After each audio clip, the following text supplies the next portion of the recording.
What's up, guys? Yep, that's right. You've seen it in the background of previous videos, maybe 3 or 4 that we've already done, but I'm finally gonna give y'all the walk around tour, not only that y'all have asked for, but that you deserve. Got a new Mako, that's right, upgraded.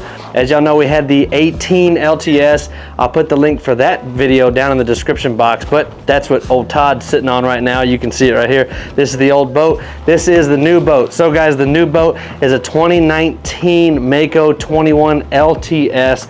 If anyone knows me, y'all know I love the LTS series. I think it's a great boat. This boat specifically is the LTS guide package. So it's got all the bells and whistles. Guys, this is the boat that I wanted from the get-go, but fun fact, they are impossible to find. Found one, scooped it up as fast as I could, and here it is. So today's video is all about going over some features of it, comparing the pros and cons, the differences between the old one and the new one, and just giving y'all a walk around and some specifications on it that y'all asked me about the previous boat. So y'all stick around. I got old Louie the Buoy here helping me. All right, guys, one of the most asked questions from the previous video was the measurements. So I know this goes against retention standards on YouTube, but I'm gonna start with the important information. So height, so this boat from the ground, now keep in mind I have a gravel rock base as my driveway, so give or take a ½ inch or so whenever you write these down. So I'm gonna go right in the middle. I have the boat elevated just a little bit, but anyway, so from the middle to the gunnels is 53 inches exactly. So if you need to know that, that's how tall it is, 53 inches. With the T-top, it's 11 foot tall. I just know that because I built this carport specifically for this boat, and it gave me an extra foot of space, so it's 11 foot. That's optional. That'll be very dependent on whatever you get. Now, width of the boat, and I'm telling you all this in case you need to know for parking purposes. So I'm giving you all the measurements rounded up. That way you have parking tolerances. So width of the boat, so outside of the axle, outside of the tires to the outside of the tires, and that includes the bumps that I have on here, the guide stops, is 102 inches. So 102 inches tall, 53 inches wide. Now the important one is the length. So the length, I gave you an extra inch on the back, and I measured up with the tongue folded. So with the tongue folded, ironically, we're right at 26 foot exactly, on the money. If we kick out the tongue, oh my gosh, if we kick out the tongue here, you're looking at 29 foot. So 26 foot with the tongue folded, 29 foot with the tongue totally open. Those are the measurements. Now, let's talk about the fun stuff. Some upgrades that we got on this boat compared to the last boat is, we'll start at the back and we'll work our way forward. I have 2 Pro 2 Series power poles. These are fantastic for several reasons. One, we get up shallow when the crappie goes shallow, or when we're in the bay, you can anchor down. I did test the limits. We've taken the boat out several times. Like I said, I wanted to get to know it first. 6 foot or shallower, these are gonna work pretty good. 6 foot's kind of pushing it, but you can anchor down. I'm very, very pleased with how they do. The Red Air video we just put out, we went to that lake specifically because it's a shallower lake to test these out. We were in about 10-mile-an-hour wind, and I'm telling you right now, the boat held totally fine. It was angled with the wind, so if the wind was coming this way, I anchored to where my back end was into the wind, so it was pushing with it. It did move a little bit left and right until it locked in, then it was good. So the Pro Series 2 power pole brand is, and we're not sponsored or anything, but that is what's on the back, and they work fantastically. It's powered by a Mercury 4-stroke 150. Fantastic motor. This boat it runs and drives. It's super smooth and super quiet. It's probably one of the quietest motors I've ever had the luxury of using. Came with the factory man overboard ladder, so the ladder you can deploy. My kids absolutely love it. When they jump in the lake, they finally have a way to get in and out without having to use all their upper body strength. Now, unfortunately for Dad, that means they don't get as tired as fast.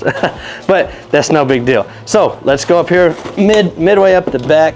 So on this model, the live well is in the back with an onboard aeration system. So huge live well, huge bait tank right here in the back. It's like I said, built-in aerator. It works great. We've had stuff in it as well. Now in your back compartments here, they're huge. The difference, one of the biggest differences between these compartments and the 18 LTS compartments is these are all hydraulic assisted.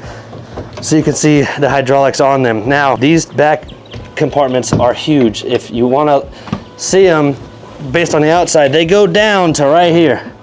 They go way down into the belly of the boat. One of the cooler features of this boat is, though, I'll show you real quick.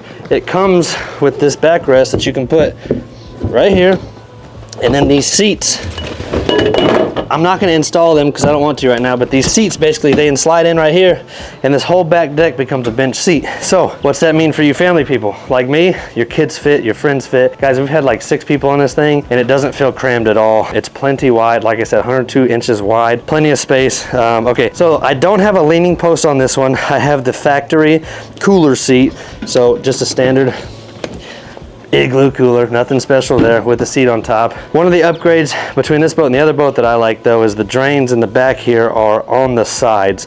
On the 18 LTS, the drains were in the middle. The drain was in the middle, and I didn't like that because the water would pool to the left and the right. Well, they fixed that, and the water drains to the sides now. Now, one thing I do like about this boat as well is the drain plug for this boat is actually in the boat. You can be in the boat and deploy the drain plug or take it out. You can install it or take it out. It's in this compartment right here. This boat is has no shortage of compartments at all. The steering wheel on the 21 is offset to the left, whereas on the 18 it's offset to the right.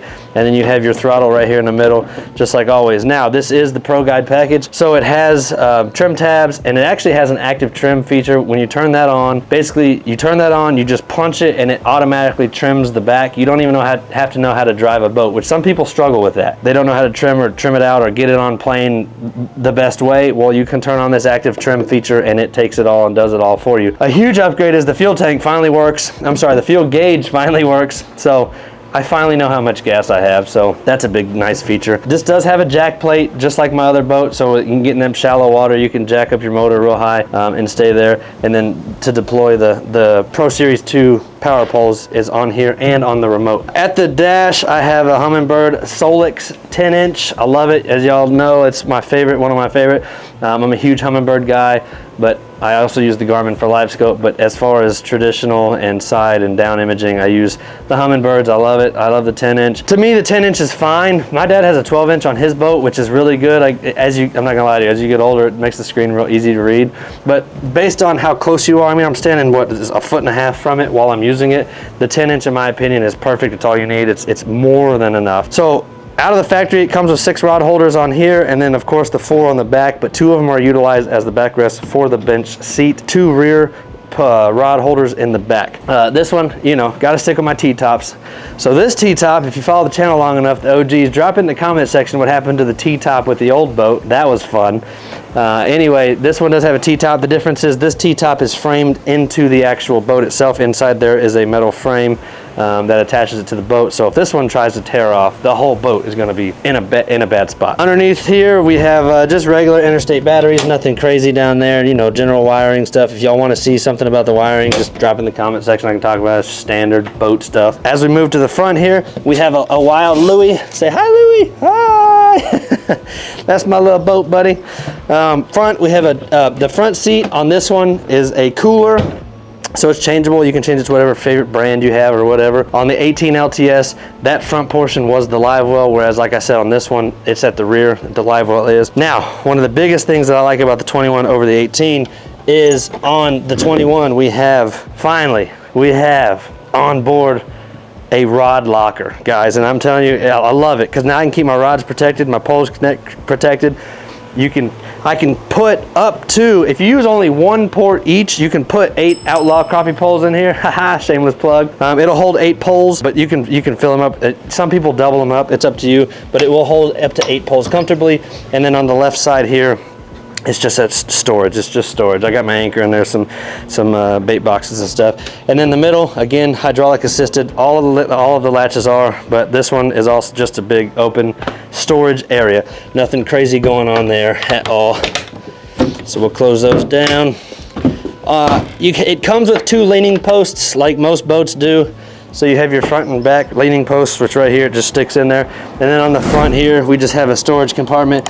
This storage compartment is full of my live scope. So it's got my battery, all that stuff in there for the live scope, the black box, all that stuff. On the very, very front, we have a Minn Kota Tarova with iPilot link. Guys, it's very, very crucial that if you get a Minn Kota If you want to pair your Humminbird graphs to your Minn Kota trolling motors, you have to have the iPilot Link or iLink, whatever it's called. You have to have that.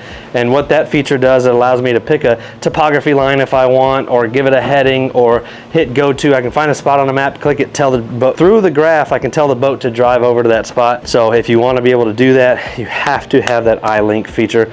If you don't have it, you won't be able to do that.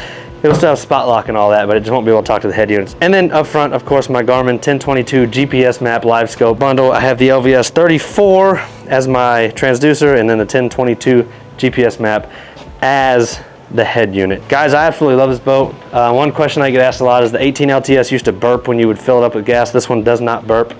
It does fantastic when you're filling it up. It is a little taller, a little wider, and a little longer. It's a fantastic boat. Like I said, you can honestly 6-7 people on this thing, no problem at all. I mean, they'd be super comfortable. You and your dog, no problem at all, guys. And this one has a windshield that goes all the way up. The other one doesn't. But other than that, guys, I love this boat. It's been fantastic so far. Everything's so good on it. I love it. It's a lot faster, a lot quieter. It runs a lot smoother. So whenever you stop, a lot of people get worried about when you use the center console, the boat slap, the rocking, hitting waves and stuff, how it does with your, you know, someone that may have a spinal injury or something like that. This boat's fantastic for that. The size, the way the hull is built, as well as the way it's shaped and sits in the water, you don't really have those issues at all. We've had it in some pretty choppy water so far. Even my 18 foot, even my 18 LTS, I've had them in choppy water before. They do fantastic. They do. You're not going to have, you know, most of the guys I fish with were all veterans. Most people know that. We were all in the Army for good amounts of time, myself included. Raj and Real, as y'all know, he just retired out of the Army. But anyway, back issues. Most of my friends have back issues because we all played Army for too long. And none of us come off the water and think, man, that was rough. That was a bad day. My back hurts. I'm sore. Never had that issue. None of my buddies have. None of them have had issues. Peter, y'all have seen Peter on the channel before. He has, his whole spine is fused. It's just one solid chunk. He doesn't have any issues with it. I know I get asked that question a lot.